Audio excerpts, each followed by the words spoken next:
Bishut Yaakov Avinu alav shalom, ce soir, c'est la soirée de Yaakov Avinu. Je suis le Balabaït, madame.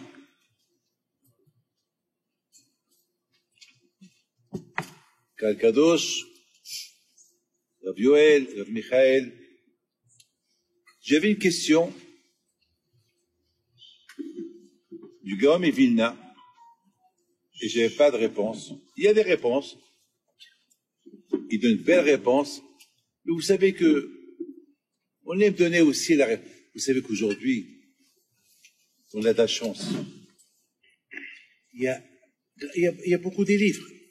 J'étais en train de dire tout à l'heure que, grâce à Dieu, il y a des rabbins qui savent bien parler. On n'a jamais eu une génération des petits rabbins qui parlent comme des grands. Il y a bien notre époque, elle est bénie. Bémet, hein. Je m'étonne. À l'époque, celui qui savait étudier un peu, waouh, c'était un waouh. Aujourd'hui, c'est plus waouh. Aujourd'hui, c'est bien arabe. Il faut être réaliste. Notre génération, on ne sait plus à qui écouter. Tous savent bien parler. Mais vous savez pourquoi? Vous savez pourquoi? Parce qu'on est l'époque, la génération de Mashiach. Et cette génération de Mashiach, le Ohem Akadosh dit que Mashiach ne peut pas venir s'il n'y a pas la Torah. Et c'est grâce à Moshe Rabbeinu que Mashiach va venir. Moshe Rabbeinu il ne veut pas venir. Pourquoi? Il dit au Ohem Akadosh, pourquoi tu veux que je vienne? Il faut qu'il y ait la Torah. Il faut que je voudrais bien les voir en train de... Moshe Rabbeinu qui était très souple avec nous, il devient dur avec nous aujourd'hui. Il veut qu'il y ait la Torah. On n'a jamais vu une génération où il y a la Torah. Mais regardez, le Shabbat, vous allez à la synagogue, dans les synagogues, vous allez trouver les halonim, des bulletins, des feuillets, des parages à la semaine. Chaque feuille, à Ashdod, on reçoit des centaines, de toute communauté. Et chacun y prend. Moi aussi je prends. Je vous dis quelque chose, j'ai beaucoup appris. J'ai appris des petits rabbins. J'ai pas appris des choses des grands rabbins, j'ai appris des petits rabbins. Des petits ils sont pas connus. Ils ont fait des feuilles pour la communauté. C'est beau.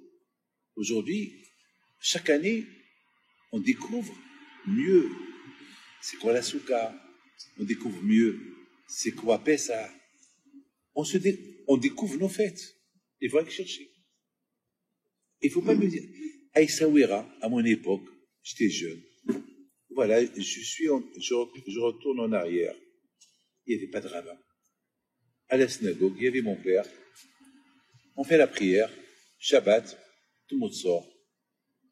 Il n'y a pas le matin, Benishai, il n'y a pas après le Sefer Torah, un cours de Torah, ou l'après-midi, un cours mixte. Il n'y a rien. Mais il y avait une chose. Ils avaient la Emouna. Ils se racontent des histoires. Chacun raconte comment il a vécu la semaine. Chacun il raconte. Malheureusement, notre génération, on est tellement dispersés que chacun n'écoute pas. On n'a pas le temps d'écouter le problème de l'autre. On n'a pas aussi le temps d'écouter le miracle qu'il a eu l'autre. Donc, l'aïmouna s'est réduit. Alors, il y a la Torah. La Torah nous renforce. Donc, on vit une génération où il y a les deux. Il y a beaucoup de Torah, mais il y a aussi l'aïmouna. Il faut la chercher, on la trouve. Alors, la question que j'ai lue dans un livre, Kol Halonim, où il y a un livre qui sort chaque semaine, où il y a là-bas une centaine d'ivrei Torah, des rabbins différents, de toutes sortes de communautés. Il y a aussi Rabbi Baruch Zebulon, lui aussi là-bas son shiur là-bas. Et partout, j'entends la question. Partout où je vais, là où je nage, je trouve un poisson. Je trouve quelque chose qui flotte. C'est quoi la simha de Sukkot? C'est quoi la simha de Sukkot? Pourquoi à Sukkot, on doit être content? Quelle est la raison? Pourquoi À Sukkot, il y a une simha. Pourquoi? Et la Torah, 3 fois, elle écrit, il faut être ach sameach. Alors, le mot ach, rien que content. Et j'ai vu dans des livres qui disent, à Sukkot, il ne faut pas avoir de la peine. À Sukkot, ach le ma'et. Ach, faut te dire, à Sukkot, oublie la tristesse. Oublie tes problèmes. Sukkot, c'est avec la simha. Ach sameach. Rien que content. J'ai des problèmes, non. Ach sameach. Donc, c'est là. C'est là. Mais pourquoi? Quelle est la raison? C'est quoi? Alors, il y a beaucoup de raisons à cause de ça, à cause de ça, à cause de ça, à cause de ça, à cause de ça. Alors, il y a un pile-poule chez Hachamim. Il y a ceux qui disent, mais il n'y a pas. Alors, bon Hachem, grâce à Dieu, j'ai dit il y a 2 semaines que la raison pour qu'on doit être content à Sukkot, c'est pour prouver qu'on a l'émona en Dieu. Que Dieu, Hachem, il nous a pardonné à Kippour. Alors, il faut avoir l'émona. Sinon, on ne va pas vivre. C'est invivable de penser que le bon Dieu ne m'a pas pardonné. C'est invivable de penser que, alors j'ai fait Kippour pour rien. Alors j'ai fait Rosh Hashanah pour rien. Alors j'ai fait le mois d'Elul pour rien. Alors j'ai été au Kotel pour rien. Alors j'ai fait Slichot pour rien. Alors je me suis levé le matin. Alors j'ai fait le Tzedaka pour rien. Est-ce que Dieu m'a pardonné ou pas? Eh bien, si tu as fait une bonne teshuva, Hachem t'a pardonné. Donc on est content à cause de ça. Donc la joie, ça veut dire Hachem il veut qu'on soit content. C'est une réponse que j'ai donnée, que j'ai trouvé d'autres rabbins qui donnent cette réponse. Je dis quelque chose. Hein. Le Gaon des Vilna, je ne veux pas dire ce qu'il dit, c'est trop ce qu'il dit, mais il arrive à quelque chose de magnifique. Il dit pourquoi on fait pas Sukkot plus tard? On a fait le mois de Heshvan. Laisse, pourquoi? Je saute sur plein de choses. Je vais arriver à Heshvan. On dit que Heshvan, il n'y a pas de fête. Alors, Sukkot. Heshvan, il fait mauvais temps. Alors, on sort de la maison pour entrer à la Souka, pour se rappeler que Hachem, il nous a encerclés et on va être heureux que Hachem, tout le bien qu'il a fait avec nous à Kadosh Baruch. Mais il reste que, jusqu'à tout à l'heure, on était en train de danser, ma tête, elle était ailleurs. Ma tête, elle était, je dansais, je chantais avec vous, mais ma tête, elle était dans la question. Pourquoi on ne fait pas Sukkot, Heshvan? Pourquoi Sukkot, on a fait après Kippour? Et on doit être content. Pourquoi? Je suis resté dans la question du Gaon Vilna. Pourquoi? Et voilà, je suis arrivé en dansant avec vous tous, je suis arrivé à une chose, à une conclusion et à une réponse. Vous savez très bien que j'ai lu dans un livre qui dit chaque mois il y a une fête. Chaque mois de l'année il y a une fête juive. Mais on a vu que Heshvan, il n'y a pas de fête. Le mois de Heshvan, bon, à part l'Aïloula de Rahim Pido, c'est pas l'Aïloula, c'est avec une rigolade. Non, mais il n'y a pas de fête. Il n'y a pas de fête de Hachamim, ils ont instauré. Il n'y a pas une fête que la Torah l'a donnée. Heshvan, il est vide. Mais j'ai vu dans un livre, je ne me rappelle pas qui, il dit que non. Justement, le mois de Heshvan, il y a une grande fête. Laquelle? Ben, toute la hashpah, toute l'influence, la Kedusha, de Rosh Hashanah, de Kippour, de Sukkot, ça passe, ça a un impact sur le mois de Heshvan. C'est quand quelqu'un qui rentre dans une parfumerie, il ne met pas de parfum sur lui, mais lorsqu'il sort, on sent le parfum sur lui. Parce que le parfum du magasin, il pénètre dans ses vêtements. Donc le mois Heshvan, il a la Kedusha de toutes ces fêtes-là. Donc, le mois Heshvan, il est important. Très bien. Mettons la question toujours. Pourquoi Sukkot a pris Kippour? Vous savez, si on devait écouter le Vilna, que Sukkot, on va la faire le mois de Heshvan, l'Aïtaorerut, le réveil, c'est parce que pendant Elul et Rosh Hashanah et Kippour, on est chaud, on est assoiffé, on est tous, l'Ifnei Hachem, on est devant Akadosh Baruch Hu, on est stressé. Que Dieu préserve. S'il n'y a pas une joie, on craque, on tombe. On tombe. Parce que, c'est comme par exemple, tu prends un ballon, tu le gonfles. Tu gonfles. À un moment donné, il va éclater. Il faut savoir quand s'arrêter. Il faut bien l'utiliser pour qu'elle flotte. Pour qu'elle flotte, il faut savoir quand s'arrêter. Sinon, elle va éclater. Et si elle éclate, t'as tout perdu. Là aussi, Hachem, il a fait d'une manière que on a tellement grandi spirituellement pendant ces fêtes de Rosh Hashanah et Kippour que Dieu préserve, on risque de s'éclater et c'est fini. Alors, pour qu'on flotte dans cette Kidusha, il nous a donné la fête de Kippour. On se déchaîne, on est heureux, on est content. Alors, vous savez, quelqu'un qui est en deuil, Khamim, ils ont donné un temps de 7 jours.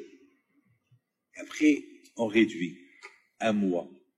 Et après, on réduit 1 an. Si on lui dit, reste en deuil pendant 1 an, il va finir, il va devenir fou, il va éclater, il va faire sauter un câble sur sa tête, c'est fini. Ça aurait été dit non. Et le câble, il ne va pas sauter. En 7 jours. 7 jours. Assieds-toi par terre, il n'y a pas de Torah, tu n'es pas content. 7 jours. Après, elle est maison. Elle est un peu cool. 1 mois. Ne te rase pas 1 mois. Mais tu peux changer tes vêtements. Tu peux aller là. Tu peux, pas de musique. Après, ça y est, rase-toi. Allez, change tes vêtements. Tu peux travailler. Tu peux manger la viande. Allez, tu as 1 an. Eh bien, justement, c'est les trois étapes que Hachem lui a données pour quelqu'un qui est en deuil. Eh ben, pour la Teshuvah, elle a aussi 3 étapes. La Teshuvah, la première étape, c'est Rosh Hashanah, le stress. Après, c'est Kippour, le stress. Mais Kippour, quand même, c'est écrit qu'il faut être content à Kippour. Après, bientôt, ça y est. Il faut être cool. Ça y est, bientôt, c'est. Vous savez, je voudrais vous raconter une belle histoire que j'ai racontée. Mais Michael n'a pas écouté, je vais raconter ce soir. Vous savez que à Rosh Hashanah, à Kippour, chaque Kippour, je suis stressé. Chaque Kippour, je suis stressé. Et c'est comme ça, c'est normal.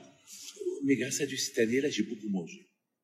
J'ai beaucoup mangé la veille de Kippour. À l'époque, j'avais même pas envie de manger. Mais cette année, j'ai dit, Benishha, il dit, il faut manger pour avoir faim le lendemain. Alors, il faut beaucoup manger. J'ai beaucoup mangé. Pas pour ouvrir l'appétit, pour sentir la faim le lendemain. J'ai fait ce que la Lacha a dit. Et malheureusement, ma gorge était prise. Chaque année, ma gorge elle est prise. Chaque année. Après l'Aïloula, toujours, je suis un peu. Mercredi soir, je rentre à la maison, fatigué. Je devais dormir dans une petite chambre. Et voilà, il y a la clim. Sarah me dit, ma fille m'a dit, la clim, elle est bien, papa. J'ai fait sur 25. Et 25, je sais pas. Je crois qu'il y a un problème dans la clim. C'était pas 25, c'était, je sais pas, moi. Donc, Al-Kobanim, j'ai mis la djellaba, j'ai couvert ma tête avec la djellaba. Malgré tout, j'ai dormi quelques heures, j'arrive pas à dormir. À 5h moins 15 du matin, je me lève. Et je sentais que mon corps, il me lâchait. Moi, je vous le dis. Je dis, comment je vais faire aujourd'hui? C'est qui pour? Comment je vais faire? Je me suis content. Je dis, bon, il y a Rabbi Yoel, il y a Rabbi Michael. Au pire, voilà, c'est bon. Moi, j'aime. Je me suis dit, tant que le bon Dieu m'a donné le pouvoir,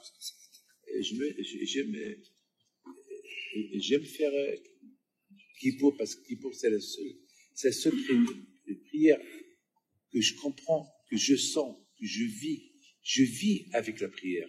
cette prière, je la comprends, je comprends chacun, surtout les piotim de Ibn Ezra, Rabbi Yehuda, Lévi, et Bishmo Ben Gabriel, c'est des poèmes, c'est de la poésie. On nous donne la différence entre nous et les malachim, et nous les mieux que les malachim. Alors, dommage. Et grâce à Dieu, vous savez, c'est grâce au public qu'on réussit, parce qu'on dit, celui qui prie pour le public, à Akash Baruch Hu, il l'aide. Donc je vais dire, je ne vais pas sentir la prière et de la peine. J'ai pris un livre, je suis descendu en bas dans la cuisine, et je me suis caché dans la cuisine, et là-bas, comment tu appelles ça? Un renforcement derrière la porte. Celui qui rentre, il ne peut pas me voir. Il faut qu'il soit au milieu de la chambre pour qu'il me voie. J'étais comme j'étais caché là-bas. 6 heures du matin, j'étais plongé dans mon étude et je vois quelqu'un en face de moi. Une personne en face de moi. Quelle va être votre réaction? Vous êtes seul dans la chambre, vous voyez quelqu'un comme ça en face de vous. Vous avez crié, vous avez crié. Moi, je l'ai fait comme ça, avec mes mains. Voilà. J'étais pas affolé, j'avais pas peur. Lui, il a fait comme ça, et moi. C'était qui? C'était lui. Michael Ayali. 6 heures du matin. Il vient, je lui dis, viens à 7h15 du matin, il est venu à 6h du matin. Il n'arrivait pas à dormir. Il dit, bon, je vais aller à la maison. Mais moi, je ne savais pas. Et lui aussi ne savait pas que j'étais en bas. Et lui aussi ne savait pas. Moi aussi, je ne savais pas. Alors là, j'ai dit, le fait que je n'ai pas eu peur, pour moi, c'est une preuve que Hachem, il est avec moi. Mes amis, dans la vie, c'est ce qu'il faut chercher. On est dans la souffrance. On dit que Hachem, il est là. Est-ce que vous le sentez? Est-ce que vous le sentez? Même mes amis, a priori, avec la joie, avec la simcha, on ne peut que dire merci à Kadosh Baruch Hu. C'est pas sentir Hachem. Sentir Hachem lorsqu'on dit merci à Hachem. C'est tout. Merci à Hachem pour ce que tu fais pour nous. Mais avec le fait déjà que tu dis merci à Hachem que tu m'as pardonné, c'est-à-dire que tu crois à Kadosh Baruch Hu. Vous savez combien Akash Baruch Hu est heureux et content? On vient vers lui, on lui dit pardon. Akash Baruch Hu est heureux. Ça veut dire que toi, tu as compris que tu as fauté vis-à-vis de moi. Parce qu'en général, les gens, ils ont tendance de dire j'ai rien fait. Toujours on dit j'ai rien fait, mais j'ai pas pensé comme ça, j'ai rien fait. C'est vrai. Moi aussi je dis j'ai rien fait, moi aussi je dis j'ai rien dit. Moi aussi je dis non, ça rien. Mais si on réfléchit, on va voir qu'on a fait, et c'est passé rien, c'est quelque chose. Et tu dis, pardon à Akash Baruch Hu. Akash Baruch Hu, il est heureux, il est content. Il est heureux, il est content. Donc, la bouteille, c'est la fête de Sukkot. Hachem, il a fait que la fête de Sukkot, elle est tout de suite.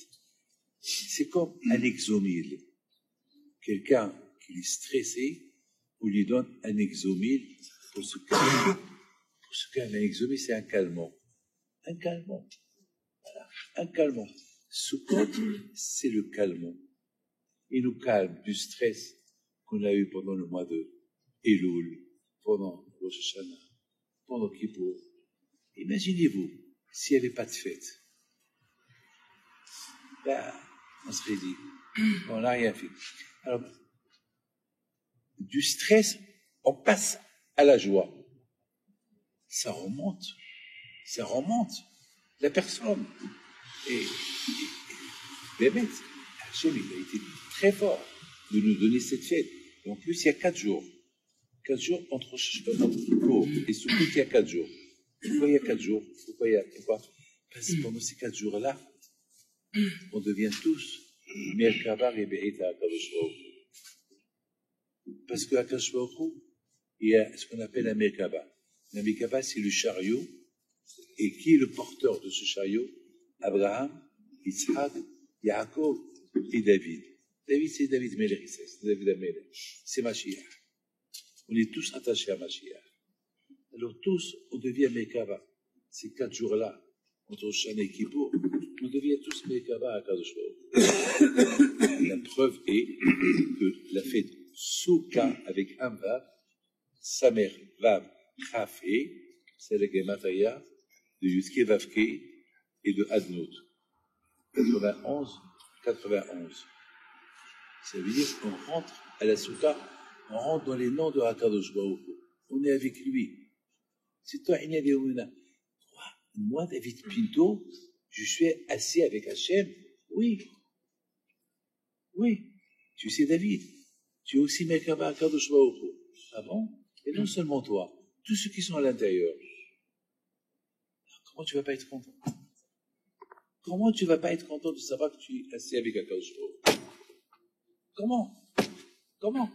Justement, Hakadosh Baruch Hu était très fort, était très intelligent, Hakadosh Baruch Hu, comme toujours, comme d'habitude, qu'Hakadosh Baruch Hu, il a voulu qu'on passe de la tristesse, du stress, du lahaz, de Elul, Rosh Hashanah, Kippour, à la joie, cette préparation à la joie.